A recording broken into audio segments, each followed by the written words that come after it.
నాయకత్వం వహించేటటువంటి పెద్దలు ముఖ్యులు ఎవరున్నారో కూడా నాకు తెలీదు.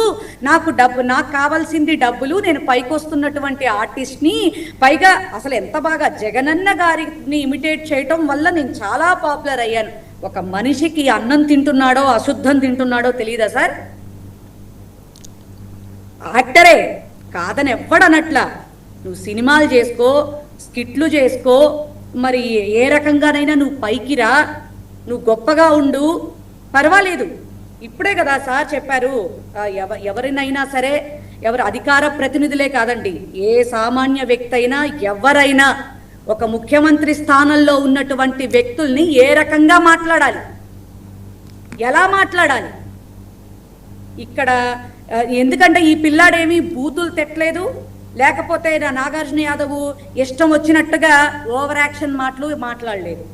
ఒక సందర్భాన్ని బట్టి మాట్లాడిన దానికి ఈరోజు 2 సంవత్సరాల తర్వాత, అది ఫేస్బుక్ నోటిఫికేషన్ చూసి కైలాస్ సజ్జన్ అనే వ్యక్తి మరి మొన్న సాయంకాలం 6 గంటలకి మరి కంప్లైంట్ ఇస్తే నిన్నొచ్చి తీసుకెళ్ళినటువంటి పరిస్థితులు. సో ఇది తప్పు అంతేనా? అంటే ఎప్పుడు కక్ష తీర్చుకుంటున్నారు? సో ఇది తప్పు అంటారు అంతేనా? చంద్రబాబు నాయుడు గారు కాదండి, పుణ్యశీల గారు ఇది తప్పు అంతేనా? కనపడి చెప్పారా అని మేము మాట్లాడట్లే. ఇదంతా కూడా వైఎస్ఆర్ కాంగ్రెస్ పార్టీని టార్గెట్ చేయడానికి, ప్రశ్నించిన ఎవరినైనా సరే తీసుకెళ్లి మూలను కూర్చోపెట్టడానికి జరుగుతున్నటువంటి డ్రామాలు. ఓకే, ఇప్పుడు కాదు, మీరు ఇందాక చంద్రబాబు నాయుడు గారు కేబినెట్ లో ఏదో చెప్పారన్నారు, టాస్క్ ఫోర్స్ కూడా పెట్టారు, దీని పర్యవసానం ఎలా ఉండబోతుంది? అది అందరికీ వర్తించాలి కదా. ఇప్పుడు మీకు ఒక వీడియో చూపిస్తాను సార్. గౌరవనీయులైనటువంటి లోకేష్ బాబు గారు మీ పార్టీ వాళ్ళనైనా సరే, మా పార్టీ వాళ్ళనైనా సరే, ఎవరినైనా సరే ఖచ్చితంగా మరి ఛార్జ్ తీసుకోవాల్సినటువంటి పరిస్థితి అని, మరి అది మాకు కష్టం కలిగినా చెయ్యాలి కదా. ఏంటది? వాయిస్ రావట్లేదు. లోకేష్ గారు ఒక ఇంటర్వ్యూలో మొన్ననే సార్ చెప్పారు, వినండి.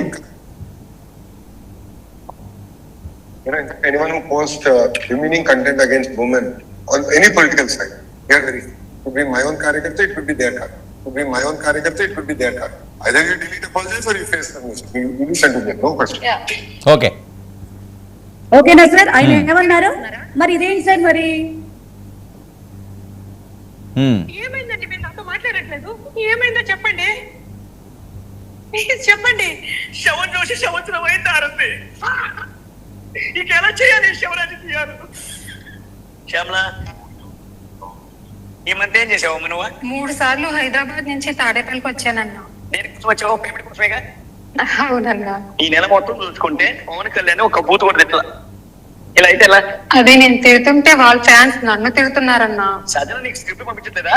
స్క్రిప్ట్ కంటే కూడా పొద్దున సాయంత్రం ఏదో మెసేజ్లు పంపిస్తున్నారన్నా. ఎన్ని చేశారు ఇప్పటి వరకు స్టార్ట్స్? ఇది ఒకసారి సార్ 2000 చేశారంట సార్, 2000 చేశారంట. అంటే జగన్మోహన్ రెడ్డి గారు మీకు ఎలా కనిపిస్తున్నారు నాకు అర్థం కావట్లా. అంటే ఇంతకు మించి దిగజారిపోరుగా, ఇంతకు మించి దిగజారిపోరుగా సార్. ఆర్టిస్టుల్ని, పెయిడ్ ఆర్టిస్టులు అది ఇది అని చెప్పని ఎదుటోళ్ళని మనం మాట్లాడటం కాదు. ఆ పెయిడ్ ఆర్టిస్టుల్ని మనం ఎవరం పురమాయిస్తున్నాం, ఎవరు మనం పెయిడ్ ఆర్టిస్టుల్ని మనం ఇది చేసుకుంటున్నాం అనేది కూడా మనం చూసుకోవాలి కదా. మనం దాన్ని బట్టి కూడా మనం మాట్లాడుకోవాలి కదా. ప్రశ్నించినంత మాత్రాన తీసుకెళ్ళి ఏ చట్టాలు, ఎవరైనా తప్పు మాట్లాడితే గవర్నమెంట్లో ఉన్నటువంటి మీకు నొప్పి కలిగితే దానికి సంబంధించినటువంటి చట్టాలు మాత్రమే పెట్టాలా, మరి ఏంటి అనేది తేల్చుకోవాలా.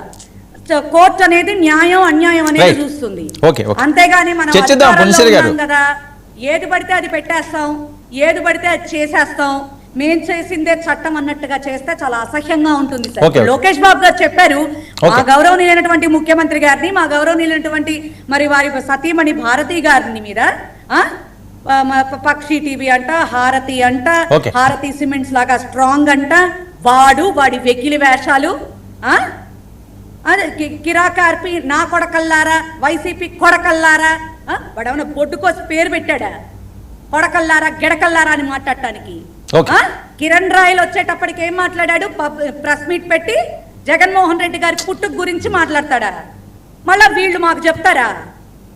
పెద్దలు కూడా చాలా బాగా చెప్తా ఉన్నారు. ఏం సార్ ఏం ఓకే న్యాయం ఇది?